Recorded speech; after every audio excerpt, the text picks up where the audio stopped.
எல்லாருக்கும் வணக்கம். கிட்டத்தட்ட ஒரு 910 நாட்களுக்கு மேல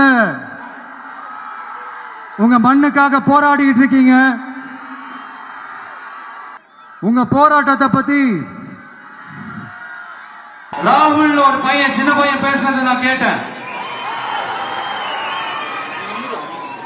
அந்த குழந்தையோட பேச்சு மனசு ஏதோ செஞ்சிருச்சு.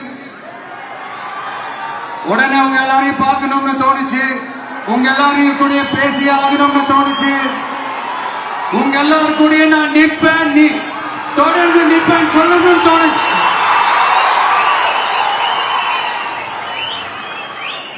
ஒவ்வொரு வீட்டுக்கும் ரொம்ப முக்கியமானவங்க அந்த வீட்டில் இருக்கிற பெரியவங்க தான்.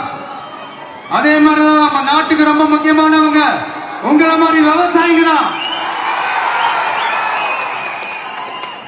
அதனால உங்களை மாதிரி விவசாயிகளோட காலடி மண்ணை தொட்டு கும்பிட்டுதான் என்னோட பயணத்தை தொடங்கணும்னு ஒரு முடிவோட தான் இருந்தேன். அதுக்கு சரியான இடம் இதுதான் எனக்கு தோணுச்சு.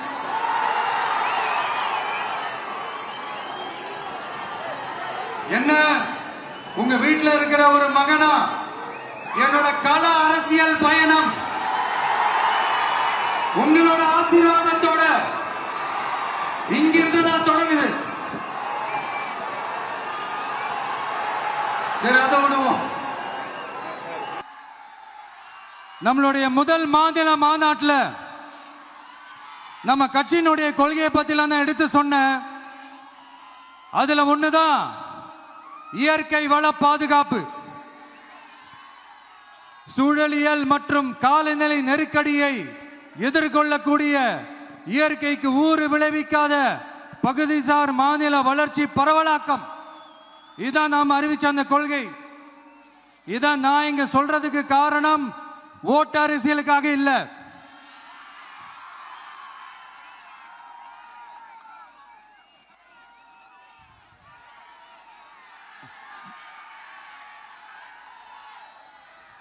இன்னொரு தீர்மானம் அதே மாநில மாநாட்டில் நான் சொன்னேன். அது விவசாய நிலங்கள் பாதுகாப்பு கொள்கை தீர்மானம். அதுல காஞ்சிபுரம் மாவட்டம் பரந்தூரில் 1000க்கும் மேற்பட்ட ஏக்கர் பரப்பளவில் 13 நீர்நிலைகளை அழிச்சு சென்னையை நிரந்தரமாக வெள்ளக்காடாக்கும் திட்டத்தை ஒன்றிய மாநில அரசுகள் கைவிட வேண்டும் வலியுறுத்தின. அது மட்டும் இல்லாம இந்த மண்ணுக்காகவும் மக்களுக்காகவும் நம்ம விவசாயிகள் பாதிக்கிற இந்த திட்டத்துக்கு எதிராக சட்ட போராட்டம் நடத்தவும் தயங்க மாட்டோம்னு சொல்லியிருந்தோம். அதை இங்க உங்க முன்னாடி ரொம்ப ஸ்ட்ராங்கா வலியுறுத்துறேன். இந்த பிரச்சனையில நான் உங்களோட உறுதியா நிற்பேன். இன்னொரு முக்கியமான விஷயம், நம்மள ஆண்டுகிட்டு இருக்கிற ஒன்றிய அரசுக்கும் மாநில அரசுக்கும் நான் சொல்லணும்னு நினைக்கிறேன். நான் இங்க வளர்ச்சிக்கு எதிரானவெல்லாம் கிடையாது. ஏர்போர்ட்டே வரக்கூடாதுன்னு நான் சொல்லல, இந்த இடத்துல வரக்கூடாதுன்னு நான் சொல்றேன். இதை நான் சொல்லலன்னு வைங்களேன், இவன் வளர்ச்சிக்கு எதிரானவன் அப்படி இப்படின்னு சொல்லி ஒரு கதையை கட்டி ஆரம்பிச்சிருவாங்க. சரி, நமக்கு அதை பத்தி எல்லாம் கவலை இல்லைன்னு வைங்க.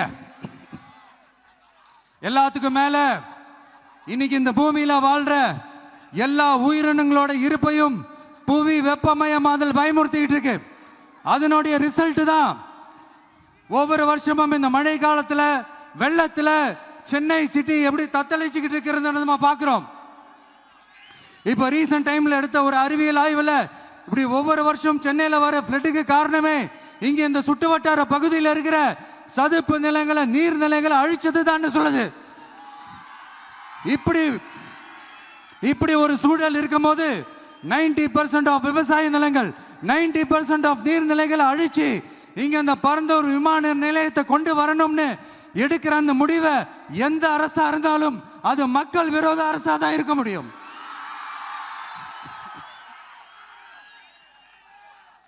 இப்ப சமீபத்தில் நம்ம அரிட்டாப்பட்டி பகுதியில் அந்த டங்ஸ்டன் சுரங்கம் அமைக்கிறதை எதிர்த்து தமிழ்நாடு அரசு ஒரு தீர்மானம் ஒன்று கொண்டு வந்தாங்க. அதை நான் மனப்பூர்வமாக வரவேற்கிறேன். ஆனா அதே நிலைப்பாட்டை தானே இங்க நம்ம பரந்தூர் பிரச்சனையிலையும் எடுக்கணும்.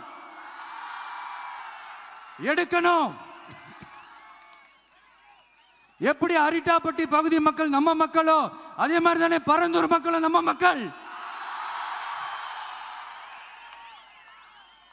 அப்படித்தானே ஒரு அரசாங்கம் யோசிக்கணும். ஆனா அப்படி செய்யலையே. ஏன் செய்யல? ஏன்னா இந்த விமான நிலையத்தையும் தாண்டி இந்த திட்டத்தில் அவங்களுக்கு ஏதோ ஒரு லாபம் இருக்குது.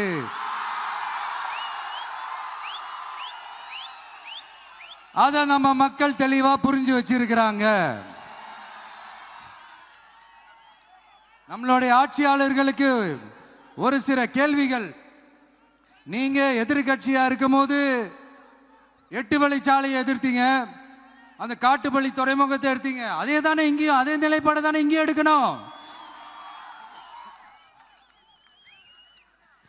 அது எப்படி நீங்க எதிர்கட்சியா இருக்கும் போது விவசாயிகளுக்கு ஆதரவு, ஆளுங்கட்சியா இருக்கும் போது விவசாயிகளுக்கு எதிர்ப்பா? இது எனக்கு புரியலையே.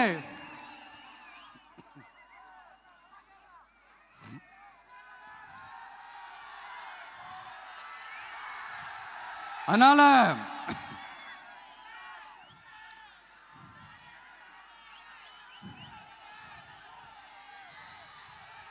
இனிமேலும் சொல்றேன், உங்க நாடகத்தெல்லாம் பார்த்துக்கிட்டு மக்கள் சும்மா இருக்க மாட்டாங்க. நீங்க உங்களோட வசதிக்காக அவங்களோட நிக்கிறதும் அவங்களோட நிக்காம இருக்கிறதும், நாடகம் ஆடுறதும் நாடகம் ஆடாம இருக்கிறதும், அது சரி. நம்புற மாதிரியே நாடகம் ஆடுறதுல தான் நீங்க கில்லாடிங்களாச்சு. அதையும் மீறி நம்ம விவசாயிங்க உங்க போராட்டத்துக்கு எதிராக போராடினாங்கன்னா பிரச்சனை தான். அதனால இனிமேல் உங்க நாடகத்தை பார்த்துக்கிட்டு மக்கள் சும்மா இருக்க மாட்டாங்க. உங்களோட இந்த விமான நிலையத்துக்காக நீங்க ஆய்வு செஞ்ச இடத்தை மறு ஆய்வு செய்யணும்னு ஒன்றிய அரசுக்கும் மாநில அரசுக்கும் நான் கேட்டுக்கிறேன். விவசாய நிலங்கள் இல்லாத இந்த பாதிப்புகள் குறைவா இருக்கிற இடங்களா பார்த்து உங்களுடைய விமான நிலையத்தை கொண்டு வாங்க. வளர்ச்சி தான் மக்களை முன்னேற்றம். ஆனா அந்த வளர்ச்சின்ற பேர்ல நடக்கிற அழிவு மக்களை ரொம்பவே பாதிக்கும்.